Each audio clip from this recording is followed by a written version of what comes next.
तो कहानी की शुरुआत होती है जहां पर हम एक आदमी को एक जंगल में किसी से बचकर भागते हुए देखते हैं। हम नोटिस करते हैं कि उस आदमी को कुछ चोट लगी हुई थी, जिसका मतलब जो भी उसके पीछे पड़ा हुआ था वो उसे जान से मारना चाहता है। अब थोड़ी दूर भागने के बाद उसे वो आदमी पकड़ लेता है और इसके बाद वो उस पर हमला करता है। इसके बाद हमको बताया जाता है कि FBI के हिसाब से हर साल 1.4 मिलियन वायलेंट क्राइम्स अमेरिका में होते हैं। जिसके बाद हम माया और उसके बॉयफ्रेंड रायन को देखते हैं, जो कि अपनी 5th ईयर एनिवर्सरी मनाने के लिए कहीं पर जा रहे थे। वो लोग गूगल मैप के जरिए आगे बढ़ रहे होते हैं और जाते हुए वो थोड़े रोमांटिक भी हो जाते हैं, जिसकी वजह से उनका एक्सीडेंट होते होते बचता है। वो तो उनका भला हो गया था क्योंकि सामने वाले आदमी ने ब्रेक लगा दिए थे। अब यहाँ पर रायन इनहेलर इस्तेमाल करता है क्योंकि उसको अस्थमा था। खैर इसके बाद वो लोग आगे बढ़ते हैं जहाँ से सिग्नल्स भी गायब हो गए थे। खैर आगे जाकर उन्हें एक वीनस टाउन का बोर्ड दिखाई देता है और इसलिए वो वीनस टाउन की तरफ टर्न ले लेते हैं। अब आगे जाकर वो लोग एक कैफे पर रुकते हैं और बाहर कार पार्क करते समय 2 लोकल मैन उन्हें दूर से घूर रहे थे।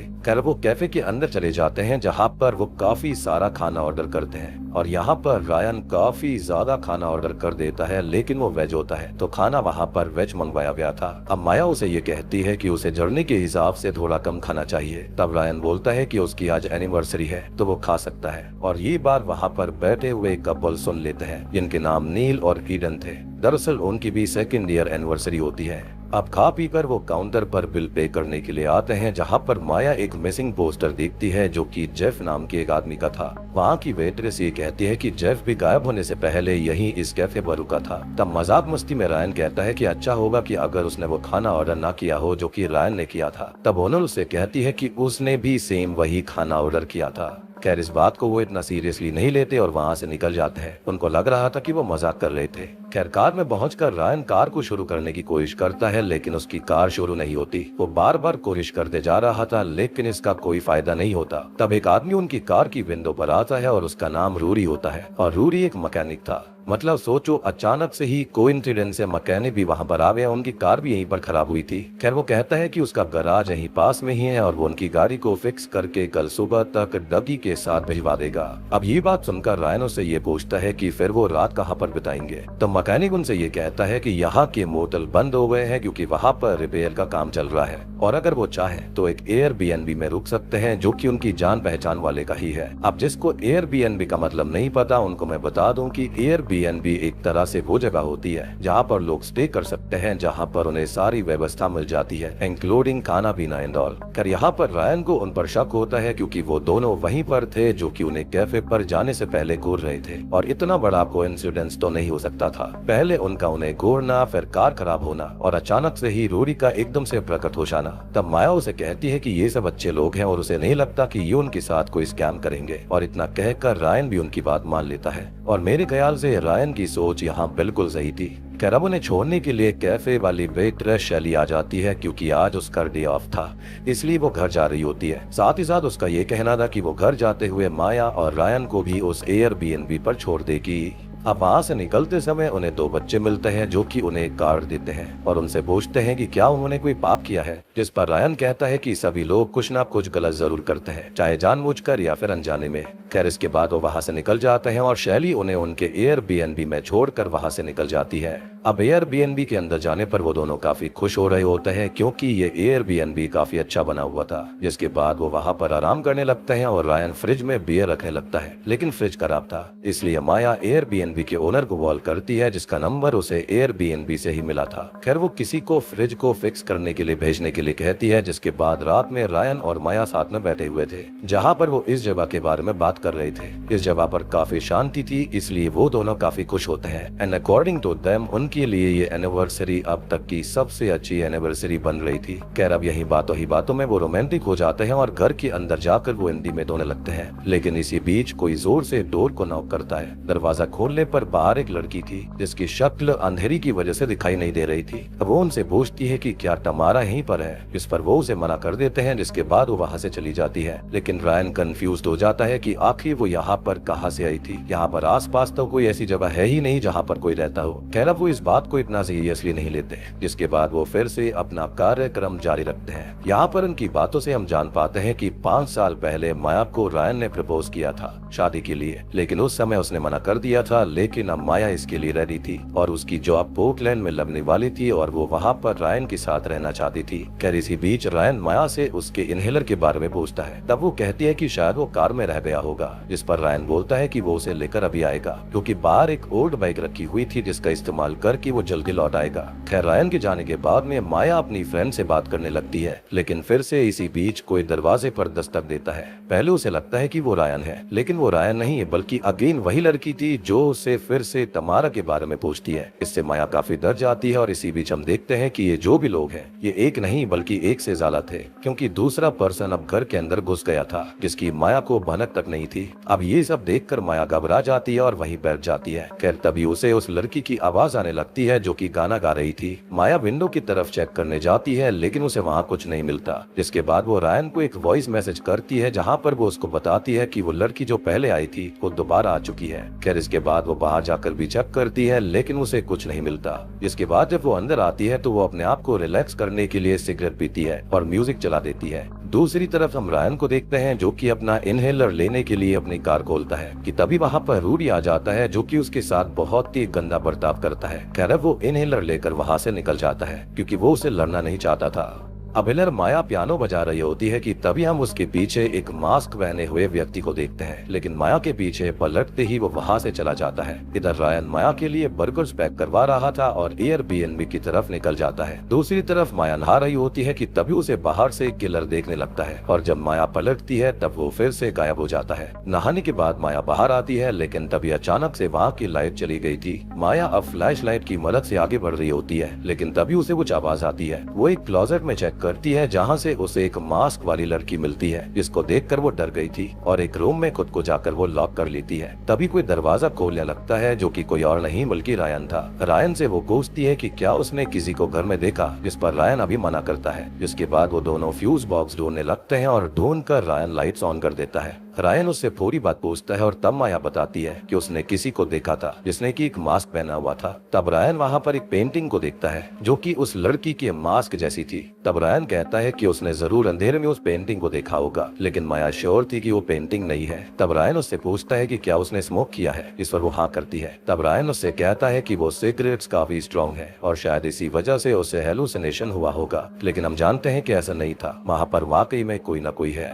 अब इसी बीच उनके दरवाजे पर फिर से कोई दस्तक देता है। बाहर जाकर देखने पर उन्हें दोबारा वही लड़की सड़क पर मिलती है जिसे सबक सिखाने के लिए रायन आगे बढ़ता है, लेकिन इतने में ही वो भाग जाती है और तब इस बात को वो सीरियसली नहीं लेता क्योंकि उसको लग रहा था कि वो लड़की एक टीनेजर होगी जो कि उनके साथ में मजाक कर रही है। खैर इसके बाद वो दोनों अपना बर्गर खाने लगते हैं जो कि रायन लेकर आया था। तभी ऊपर से कुछ लाल लिक्विड टेबल पर गिरने लगता है और ऊपर देखने पर उनको एक बर्ड दिखाई देती है जिसे मारकर वहाँ पर लटकाया गया था। ये देखकर वो दोनों डर जाते हैं, यानी कि यहाँ पर उन्हें यकीन हो गया था कि कोई ना कोई तो है। जिसके बाद वो डर के मारे दरवाजे को बंद कर लेते हैं, लेकिन तभी वहाँ पर मास्क वाला लड़का आता है जो कि दरवाजे को एक एक्स की मदद से तोड़ने लगता है और फिर इसके बाद वो अंदर आ जाता है। तभी ऊपर से दो और लड़कियां नीचे आती हैं जिन्होंने मास्क पहना हुआ था और उनमें से एक वही मास्क वाली लड़की होती है जिसकी पेंटिंग भी वहाँ पर थी, जिसे माया ने पहले भी देखा था। वो दोनों डर के एक रूम में लॉक हो जाते हैं कि तभी वहाँ पर वो मास्क वाला आदमी आता है और उस दरवाजे को तोड़ने लगता है। थोड़ा सा तोड़ने के बाद वो वहाँ से चला जाता है और उनको ये लगता है कि वो लोग वहाँ से चले गए,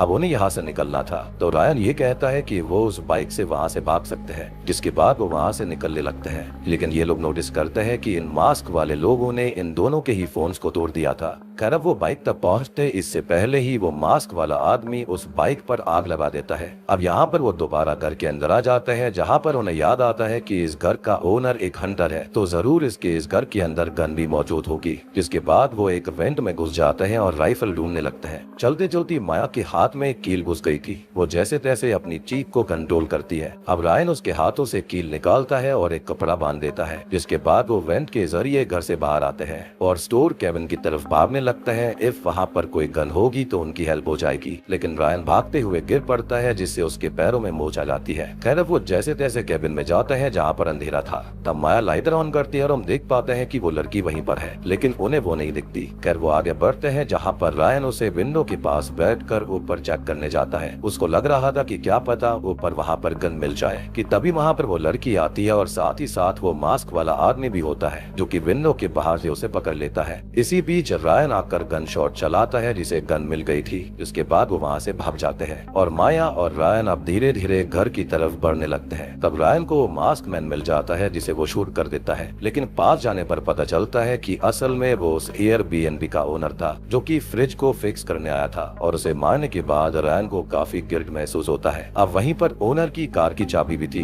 वो दोनों बिना देर किए वहाँ से ओनर की कार से निकलने लगते हैं, लेकिन तभी वो मास्क वाला व्यक्ति उनकी कार को टक्कर मार देता है और उसको पूरी तरह से डिस्ट्रॉय कर देता है। अब यहाँ रायन माया को वहाँ से भगा देता है और रायन खुद उस आदमी को मारने की कोशिश करता है, लेकिन उसका निशाना चूक जाता है। जिसके बाद रायन बाहर निकलता है और वो मास्क वाला आदमी वहाँ से भाग जाता है। अब इधर माया पत्तों की टहनियों के बीच छिप जाती है जहाँ पर उसके सामने वही मास्क वाली लड़की आती है, लेकिन वो उसे नहीं देख पाती, इसलिए वो वहाँ से चली जाती है। और तब माया फोन से पुलिस को कॉल करती है। दरअसल ये वाला फोन ना एयरबीएनबी का था, क्योंकि इनके फोनों को तो यहाँ पर तोड़ दिया गया था, जो कि उसने बाहर निकलते समय ले लिया था। अब यहाँ पर नेटवर्क की काफी दिक्कत होती है, इसलिए वो फोन को इधर उधर करने लगती है। तब उसे वहाँ पर एक बॉडी मिलती है जो कि स्केलेटन बन गई थी, और ये जरूर उन लोगों के प्रीवियस विक्टिम की होगी। खैर इसके बाद वो वहाँ से निकल कर भागती है, लेकिन तभी उसके सामने मास्क वाली लड़की आ जाती है जो कि उसे मारकर बेहोश कर देती है। इधर रायन माया को ढूंढ रहा होता है कि तभी उसे वो मास्क वाली लड़की मिलती है, जिस पर बंदूक तान कर वो उससे माया के बारे में पूछता है, लेकिन वो लड़की उससे बिल्कुल नहीं डरती। और तभी वहाँ पर वो मास्क वाला आदमी आता है और रायन को मारकर बेहोश कर देता है। अब जब रायन की आंख खुलती है तब वो अपने आप को माया के पास देखता है। यहाँ पर उन दोनों को चेयर से बांधा गया था।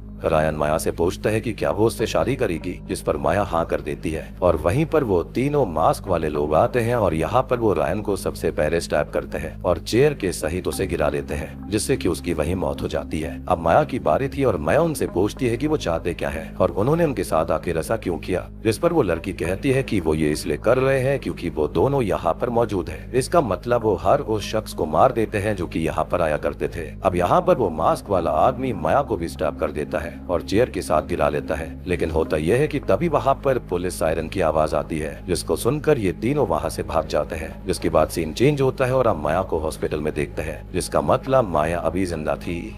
अब जब वो उठती है उसे होश आता है तो वो बगल में ये नोटिस नहीं करती कि वो स्केयरक्रो यानी कि वो मास्क वाली चीज जो थी वो उसके बगल में ही लेटी हुई थी।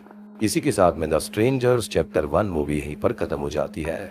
तो दोस्तों ये थी द स्ट्रेंजर्स चैप्टर 1 फिल्म की कहानी। लेकिन हाँ, यहाँ पर ये जो है ना तीनों के तीनों किलर्स हैं जो कि किसी को भी मार डालते हैं जो भी इस जगह पर आता है। एंड आई बिलीव कि जो स्टार्टिंग में बंदा था ना जो कि भाग रहा था, जिसको इन्होंने जख्मी किया था, शायद से हो सकता है कि जो कंकाल था वो उसी व्यक्ति का था। अब यहाँ पर आप ये भी सोच रहे होंगे कि पुलिस वहाँ कैसे पहुंची, तो देखो आपको याद होगा कि माया ने वहाँ पर कॉल लगाया था, लेकिन शायद से कॉल फेल हो गई थी या फिर ये हो सकता है कि कॉल गई हो। यहाँ पर हो सकता है कि पुलिस ने उनकी आखिरी कॉल की जो लोकेशन थी वो ट्रेस कर ली होगी। शायद से वहाँ पर कॉल गई होगी लेकिन आवाज ना आई हो, लेकिन ऑब्वियसली मेरे ख्याल से पुलिस ने लोकेशन ट्रैक कर ली होगी, अदरवाइज पुलिस यहाँ पर खुद से कैसे आती। और यहाँ पर जो किलर्स थे ना उनके मास्क के अंदर एक स्केयरक्रो मास्क था और एक का होता है डॉल फेस। और यही ओरिजिनल सीरीज के अंदर भी मेन किलर्स दिखाए गए थे, जिसके अंदर स्केयरक्रो और डॉल फेस वाले लोग थे। और ये उसी सीरीज का ही एक पार्ट है, लेकिन एक इंडिपेंडेंट ट्रिलॉजी है, यानी कि इस मूवी के अभी 2 पार्ट्स और आने वाले हैं। बेसिकली आप इसको एक फ्रेश कहानी कह सकते हो। तो उम्मीद करता हूँ कि आपको ये वीडियो पसंद आई होगी। पसंद आई है तो वीडियो को लाइक कर देना।